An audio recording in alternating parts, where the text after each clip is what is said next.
ଖୋର୍ଦ୍ଧା ଜିଲ୍ଲା ଚିଲିକା ବ୍ଲକ ସୋରଣ ଗ୍ରାମ ପଞ୍ଚାୟତ ବେଣାଗାଡ଼ିଆ ସାହିରେ ତ୍ରିନାଥ ଠାକୁରଙ୍କ ଚତୁର୍ଥତମ ବିଶ୍ୱଶାନ୍ତି ମହାଯଜ୍ଞ ମହାଆଡ଼ମ୍ବର ସହକାରେ ପାଳନ କରାଯାଇଛି। ଏହି ଗ୍ରାମର କଲ୍ୟାଣ ଏବଂ ଅଞ୍ଚଳର ବିକାଶ ନିମନ୍ତେ ଏହି ବିଶ୍ୱଶାନ୍ତି ମହାଯଜ୍ଞ ପ୍ରତିବର୍ଷ ପାଳନ କରାଯାଉଛି। ଭକ୍ତମାନଙ୍କ ସହଯୋଗରେ ବେଣାଗାଡ଼ିଆ ସାହିର ଗ୍ରାମବାସୀମାନେ ଏକତ୍ରିତ ହୋଇ ଗାଁରୁ ଗାଁ ବୁଲି ଭିକ୍ଷା କରି ତ୍ରିନାଥ ଠାକୁରଙ୍କର ଯଜ୍ଞକୁ ଧୁମଧାମରେ ପାଳନ କରିଆସୁଛନ୍ତି। ଏହି ମହାଯଜ୍ଞ 4 ଦିନ ବ୍ୟାପୀ ଅନୁଷ୍ଠିତ ହେଉଥିବା ବେଳେ ଶେଷ ଦିନ ପୂର୍ଣ୍ଣାହୁତି ଚାଲିଥିବା ସମୟରେ ଆସି ପହଞ୍ଚିଥିଲେ ଯୁବ ସମାଜସେବୀ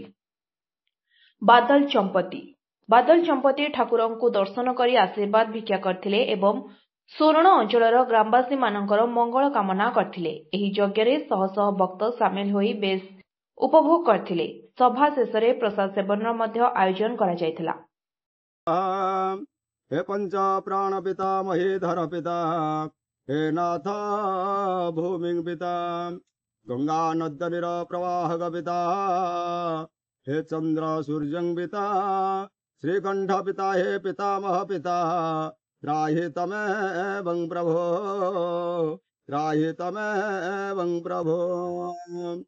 ये द्वितीय अंकुरार्पण करा जाउछि। पंचमी दिन पूर्णाहुति, तृतीया चतुर्थी पंचमी 3 दिन व्यापी महायज्ञ आरंभ करा जाउछि। पंचमी आज पूर्णाहुति दिवस। पंचमी शशिभूषण अवधान खोर्धा जिला चिलिका ब्लॉक अंतर्गत आम टांगी थाना सोरण ग्राम बेणागाड़िया साहि रे श्री श्री त्रिनाथ देवंकर त्रिदिनाथक जाग यज्ञ कार्य आज पूर्णाहुति दिवस।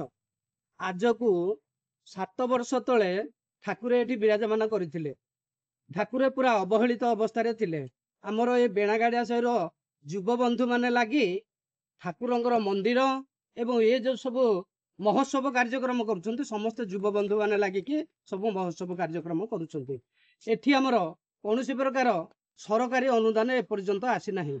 आमे एतिकी अनुरोध करूछु सरकार आपणक माध्यम रे सरकार को अनुरोध करूछु जदि आमर यज्ञशालाटीए ठाकुरंक आशीर्वाद सरकार एठी करन्ते आमे सरकार पाखरे चिरऋणी ही रहंतु।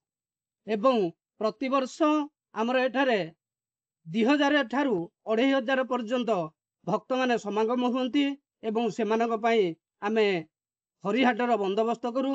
अन्न इत्यादि भोगराग से प्रसाद सेवन करती एवं घर को जाती। ए सबू भक्त मानकर दान रे ही करा जाए। कौन साहाय्य सहयोग आमको ये मिलूना किंतु आम एति आपण मीडिया माध्यम अनुरोध करुचु सरकार को ये किसी साहाय्य सहयोग कले आम आपण पाखे चिरऋणी हो।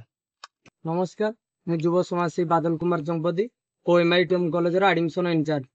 आज आपण ये जो अनुष्ठान को देखुं सोरण हूँ गोटे मंदिर मालिनी जहाँकि मंदिर रे भरपूर। ए गाँव रे सुना हीरा मोती माणिक कहले मंदिर मालिनी को बुझाए। तेणुक मंदिरमयी माँ भितर त्रिनाथ ठाकुर कौन गाँव देखिले पाइबे नहीं।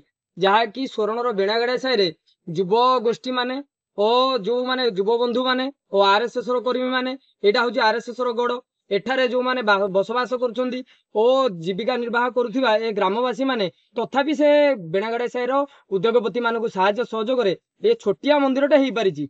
तथापि मंदिरर जो अवस्था त्रिनाथ ठाकुर आमको आशीर्वाद दौरान सी किंतु अवहेलित अवस्था अच्छी। घड़घड़ी चढ़चढ़ी तांकु मारिले शुभा जाउछि। से आवाज केमती बंद रहिबो सरकार पाखरे मोर विनीत अनुरोध। मंदिरटे हबो आउ ए यज्ञशाला टिके जदि सरकार जो आछंती कथा कहिबा सरकार लोकंग सरकार से सरकार जदि पूरण करि पाले मु से सरकार पाखरे चिरपकृत रहिबी। आउ विशेष किछि कहूनी। नमस्कार। खोर्धा टांगीरो प्रताप महापात्रଙ୍କ रिपोर्ट स्वतंत्र ओडिशा लाइव।